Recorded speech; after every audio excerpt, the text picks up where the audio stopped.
I truly didn't have a leg to stand on at that point. After he put a post-it note on some of my materials and said yes, the nurse said yes, he'll do both of them at the same time. I just asked the question. Next thing I know, I was getting them both done at the same time.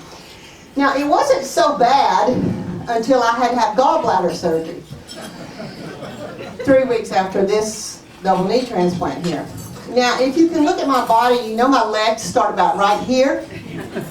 And if you're trying to move these two legs around with your stomach muscles cut 4 times, makes it really hard to do. But all of that, I only missed 2 weeks of work, and I was really grateful that I was able to get up and endure those 2 things and go through. Now, one of my knees works a lot better than the other one. Now, the interesting thing about that, which causes a lot of problems, my spinal cancer caused problems with this leg. The bad knee is on this leg. So I really kind of have a real tough time sometimes getting up and down into places I probably shouldn't have gone in the first place. And climbing ladders makes it a little hard, and I do 1 step at a time. So I don't do as much as I used to do with Habitat in getting on my knees and hammering the roof all the time, because I just can't do it.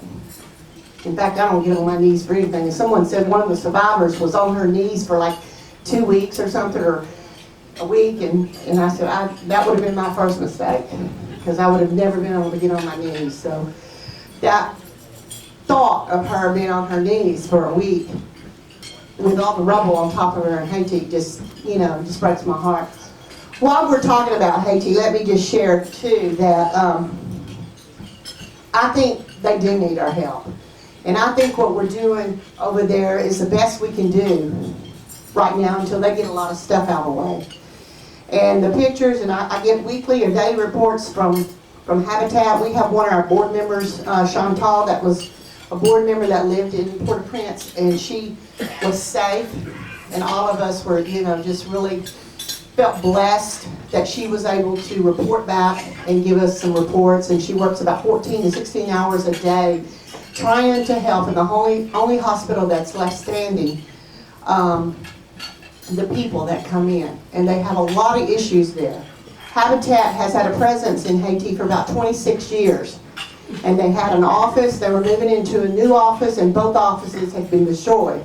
So now they have another place that they're temporarily using right now to try to get people, whether it's in a tent or just somewhere, that they could get some rest. Because it's an amazing thing, the fact that so many people have been hurt or killed by this earthquake.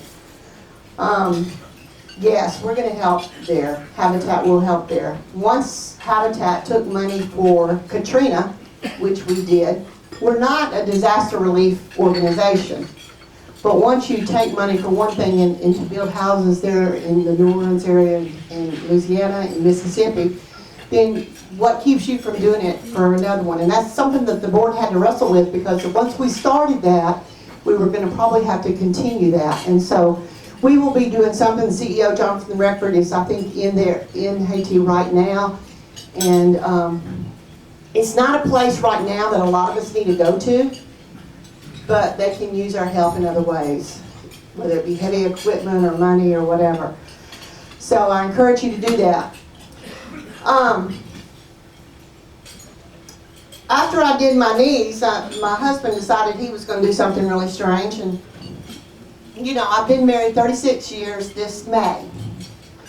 Now, for those of you who are sitting there and trying to figure it out, I got married at 12, and that is what I did. So, yeah, you don't know how old I am. But anyway, a lot of things he'll say he's going to do, I'll go, yeah. And he does it, and it amazes me. And then a lot of things I'm telling him I'm going to do, and he says, no, you're not.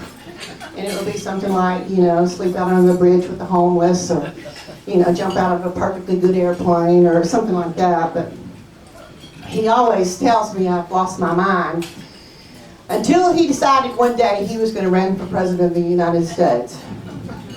And I said, I've lost my mind? I said, what are you smoking?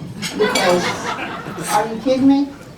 But it was something that was an adventure for not only me and for Mike, but for our whole family. And I don't know if any of you have ever seen the movie The Astronaut Farmer. Has anybody ever seen that movie with Billy Bob Thornton in it?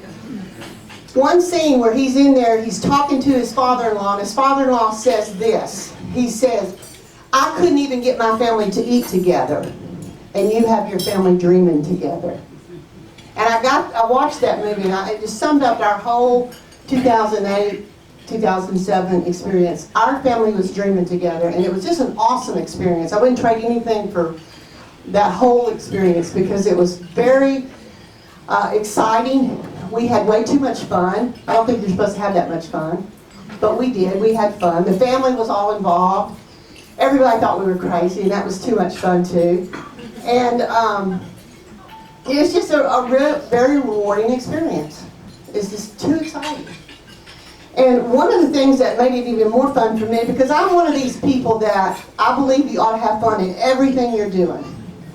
At least coming and going to something, even if you don't like where you're going. But you should have fun. If you're not, you should do something else. And so one of the things that made it real exciting for me was when John McCain and Mike were the last two people, in the Republican Party that were there for the nomination. I just happened to have the maiden name of McCain. And my mother, in all her wisdom, she had 5 kids that she raised by herself. She was a single mom. And I think we all turned out pretty good. Sometimes I question about my brothers, but that's just part of it. But she didn't give any of the girls middle names. She gave all the 2 boys middle names. So the 3 girls, she did not give us middle names. It was Susan McCain, Janet McCain, and Kathy McCain. That's it. The boys were James Michael and Edward Towne. They had all these fancy names. She said girls always get married. They never use their middle name. They always drop. That's the first thing that goes when they use, And she didn't give any of the girls middle names. So my official on my birth certificate, now my birth certificate, but my passport, my driver's license, everything, because nowadays we do use middle names more than we used to, is Janet McCain Huckabee. So, picture me trying to go through airport security. And they would look at my name, look at me, look at my picture, look at my name, look at me, it's just kind of like, are you, and I just go, yes. I would never let him even finish the sentence, because they were either going to ask me if I was related to John McCain or related to Mike Huckabee.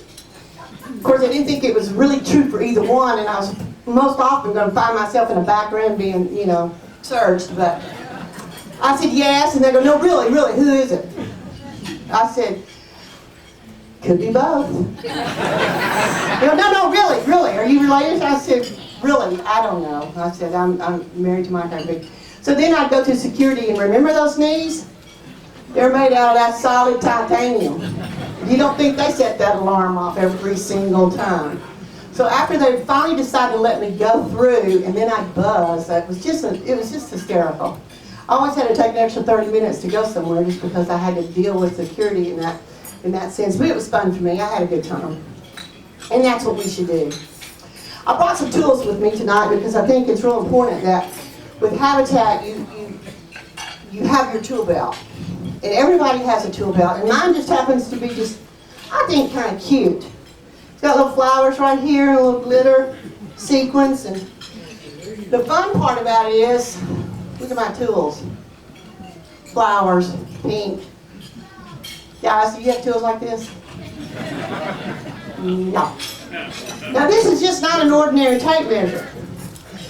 Women, and you remember she said I was chairman of the First Ladies Guilds across the country, and we had 100% participation, which was the first thing that the NGA, the National Governors Association, the spouses, ever did in unison, was participate in the Habitat for Humanity bill. All 50 states.